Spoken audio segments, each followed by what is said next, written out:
Welcome back to the MQ News Desk. This is a special report. I am Will Hemme. If you've been watching the internet at all, you've probably seen this video.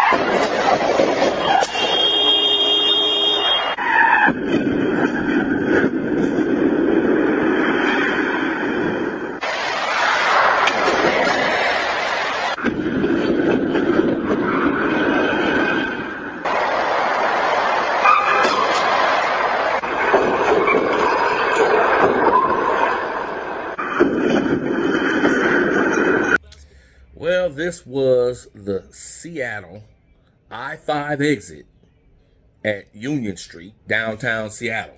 I call it the accident magnet exit. Anyway, let's take a look at a little story. Let's get a little background on this exit here. We featured this on our Instagram page, and it blew up crazy, and tons of comments, and people wanted to know all about it, so we did a deep dive. But I'm going to let you look at this news report right here from Seattle. Michael Basconcio lives near the corner of 7th and Union. They bounce off that wall over there, and then they end up crashing over here. And was so tired of drivers going too fast and too furious. He started recording the action on the I-5 southbound off-ramp. It has happened over and over and over again. His compilation of greatest hits going viral overnight. I had two friends text me yesterday morning and said, "You're famous." I go, "What do you mean I'm famous?" Because your video's on Reddit. I go, "What's Reddit?" You know? It's more like a turn, and they don't see it till it's too late. They'll see a 20-mile-an-hour exit sign. That doesn't mean anything. Michael says it is no laughing matter, given the proximity to a crosswalk in the nearby Sheraton Hotel. Our data is inconclusive about the intersection and how many cars have piled up over time. WashDOT and the Seattle Department of Transportation tell me that they know that this has been a problem spot for years, and they've installed all sorts of new signage to get people to slow down. It's just still a sign. It's not going to do anything. Michael says more needs to be done. Divots that make your tire make noise, it would wake somebody up. You know, it would get their attention and make them slow down. Some bumps in the road. Bumps in the road. Otherwise, he believes the hits will keep on coming. In Seattle, Chris Daniels, King 5 News. Now, if you're a junkie like me for car wreck videos on YouTube, this provides endless hours of laughs and fun just watching it. It's a crazy off-ramp.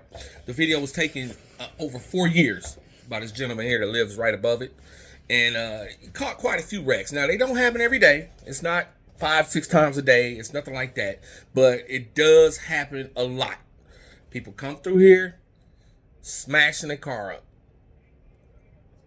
At first, I thought this is an engineering problem. This is a poorly designed off-ramp. I mean, you know, this can't be good. It's like, who can handle this? It's like, is this happening all the time or what? But let's just take a look at it from a driver's perspective, and you can take a look and see how you would handle it. Imagine coming through here your first time, and, you know, you don't really know what's going on. You're just kind of looking at it. All right. Now, as you roll up, Union Street exit on the right. Now, mind you, there's a lot of other stuff going on here. There's exits on the left side of the road, on ramps into the middle, and then you're going from light to dark here. Okay? Everything's cool. Here comes my exit. Left lane is for James, right lane is for Union. Now all of a sudden it's dark. Now your eyes gotta adjust, right? So looks okay, but it looks like I'm gonna have to turn straight ahead. So Make it through. And now, of course, it's Seattle, so the ground's wet. What you gonna do? But I'm coming through. Okay, you see the little arrows for the turn. Let me go ahead and hit this. Now, I'm supposed to be doing 20 miles an hour at this point. I'm only doing 60 beforehand now. I don't know how many people drive the speed limit on the freeway, but assume you're doing 70, coming through, smashing through the I-5 downtown Seattle, and you got to drop down to 20 real quick, especially if it's wet. And then you got a 45-degree right-hand turn. Now, it looks like a 90, but it ain't. It's a 45. You're coming straight off. And then you got a red light. Now, you can't see none of this until you come out of that tunnel. So, it's questionable. Now, is it the fault of the designers? Is it the fault of bad drivers who don't pay attention? I mean, any ignorance you got coming through there, if you first time coming through, any distractions you got going on in the car, your phone just went off, you got a text message you got to read and reply to before you hit the ramp.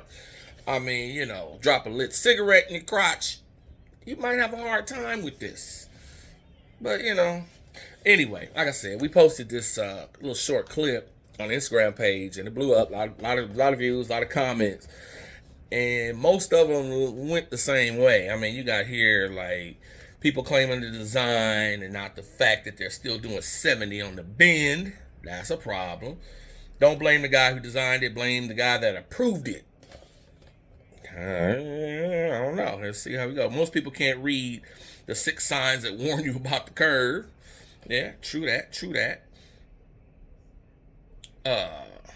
Couldn't they just drive correctly? It's like people don't understand how to use an exit lane and slow down. Not paying attention to the street signs and the lights up ahead of you. Not the engineer's fault. Look in the mirror right as you pass the driver.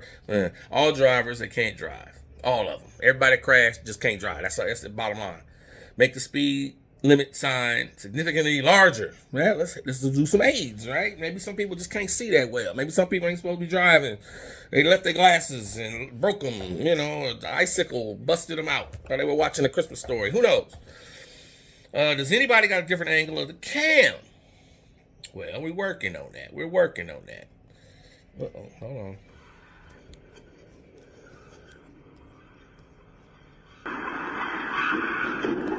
Oh, lost our position here. All right. Let's see. How many of those people made? What did it say there? Wonder how many of those cars made a right from the left lane to exit the freeway. Now that's true. You might have been looking for your left hand exit, and oh my God, it's on the right. Let me get over there and make it. But I mean, you know, same person, different car. Good one. It's an off-ramp from a tunnel that people may try to take at speed. Yes, it could be. Did a serial killer design this road? Good question. The best part is that there's so many warning signs so far ahead of this exit. Just goes to show how smart the liberals in Seattle really are. Clowns. I need more context about what the road coming into the camera view looks like. When we just looked at that, it's kind of shady.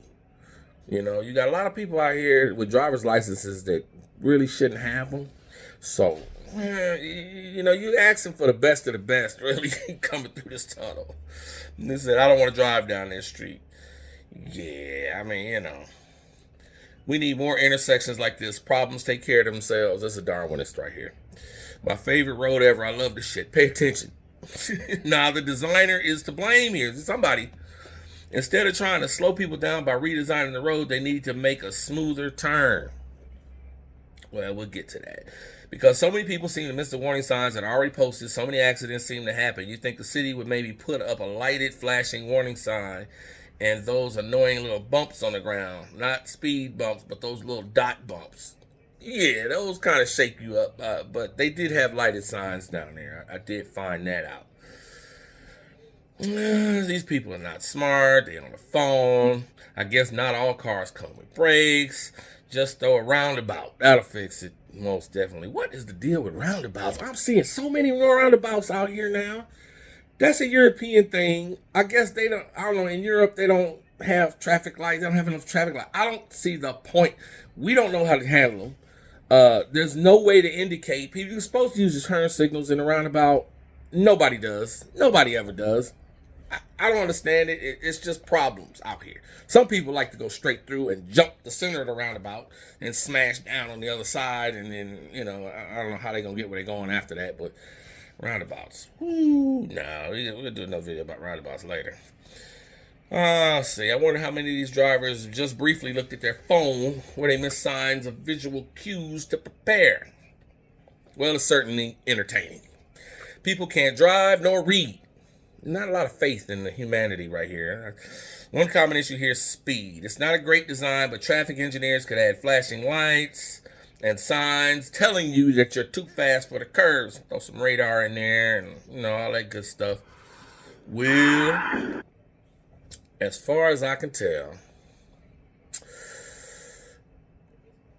it's a little strange. But anyway, let's look at the history of this off-ramp. Why is it designed this way? Well, as the original design will show you, this is how the freeway used to look before the ramp was the way it was. It was all outside. I mean, you got some bridges, but anyway, this is your little, this is your exit right here. I'll put a little arrow on there so you can see what I'm talking about. This is your exit. It was outside, daylight, plenty of visibility to see you're coming up on a nice, I mean, the curve is not that bad. It really isn't. It's just a little, let's see, let me have mine. Let's see here. Let's see if I can get my thing working. But anyway, the exit's right here. This is where you come off and you end up in between these two buildings. Now, they've built some more skyscrapers here since then. This is like in the 60s right here. And it doesn't seem to be that big a deal. You come through and stop. And you got good visibility. You know, if it's wet, yeah, it's wet. But you can really see what you're headed for. Now, everything was cool like that. But there were some changes that were made because, well, during the freeway was built. I'll just read this. I got this little article for you here. I'll show you this little article. We're going to do a little history on the I-5, right? The Everett-Seattle-Tacoma Superhighway, better known as I-5, had been in the works since 1951, but it wasn't until 1956 when President Eisenhower signed the National Interstate Defense and Highways Act that the money became available to build it. The construction of the 20-mile portion through Seattle displaced businesses, homes, and even neighborhoods like Cascade, now South Lake Union, one of the city's oldest blue-collar areas. Opposition came mostly from people concerned about their property. The First Hill Improvement Club mounted an organized protest to delay the project, but it didn't work and the city went on its plan. Let's see, there was a lot of backlash here. Anytime you try to build anything, there's going to be some NIMBYs, there's going to be some people that don't want it. Okay, so they dealing with that already. It ain't even built yet. In 1957, more than 7 blocks of residences and retail businesses on the east side of East Lake were razed to make way for the interstate. The freeway eliminated the bottom portion of Republican Street hill climb, a stairway leading from Cascade to Capitol Hill, built in 1910. Seattle's earlier pedestrian culture lost to modern cars and traffic. Yeah, see, that's what happened. You know, freeways came along, cars came along, and cities are not walking cities anymore. South of the Ship Canal Bridge, Interstate 5 separates the East Lake and Cascade neighborhoods from the Capitol Hill neighborhood. Now, see, freeways back then were like walls. There was no way to get across them. There's a couple of little street tunnels or street bridges, but I mean, basically, it's a wall through your neighborhood, right?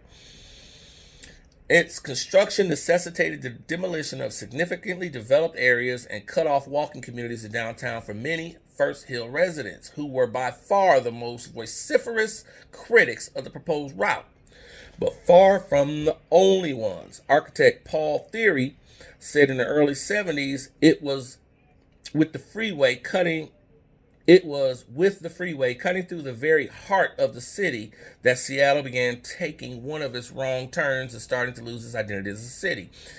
He proposed a lid extending from Columbia Street North to Olive Way, roughly the entire length of downtown. Now, a lid is basically a cover over the freeway that people could walk across, do whatever, and it would basically darken the freeway. It would put the freeway to an underground state, even though it's not really underground. Let's see here. All right. In this June 1961, hold on, let me double check this again. Yeah. Okay. In this June 1961 photograph, residents of Seattle's First Hill neighborhood and other concerned parties protest the construction of the freeway, which they feared would isolate them from other parts of the city and expose them to pollution and noise. Their protests were unsuccessful, and the freeway construction proceeded. Among the buildings in downtown First Hill area to build the new Freeway Hotel at Calamar at 6th Avenue. Let's see, let's go to the next one. Okay, here we go. Among the buildings torn down in the downtown First Hill area to build the freeway was the Hotel Calamar at 6th Avenue and James Street, built in 1881 as the Western Hotel and demolished in 1962. The last of Seattle's pioneer-era hotels, predating the Great Seattle Fire, and Seattle's then oldest public building, the 7th Avenue Fire Hall, built in 1890, demolished in 62. We're losing a lot of landmarks. They were. I-5 opened in 67, and as Paul Theory feared, left a big gash through Seattle that is yet to heal, and now serves to separate the area with the nation's greatest population density from the area with the greatest job density.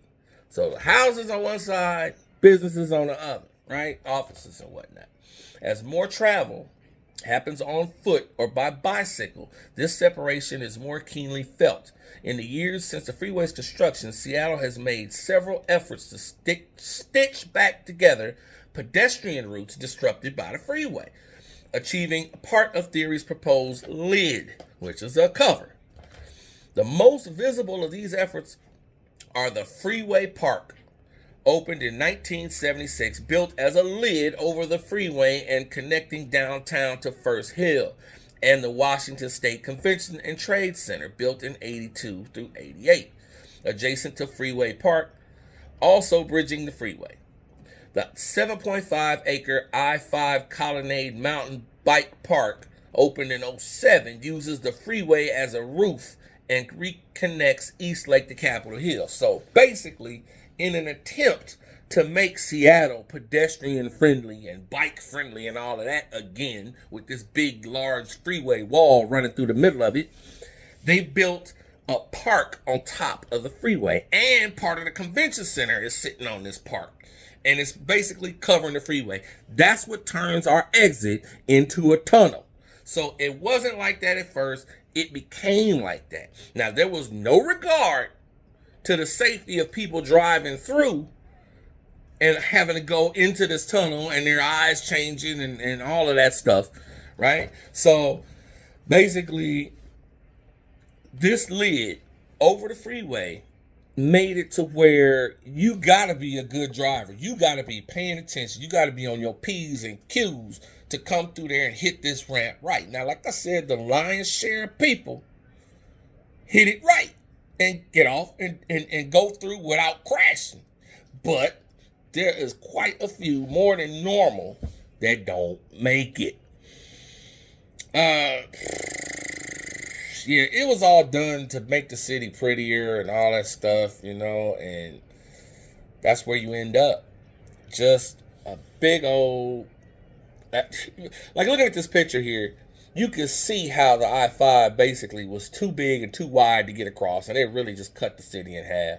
So this park here is why it's a tunnel now, and why I believe it's a lot more difficult to handle. It's not impossible, but it is difficult now. I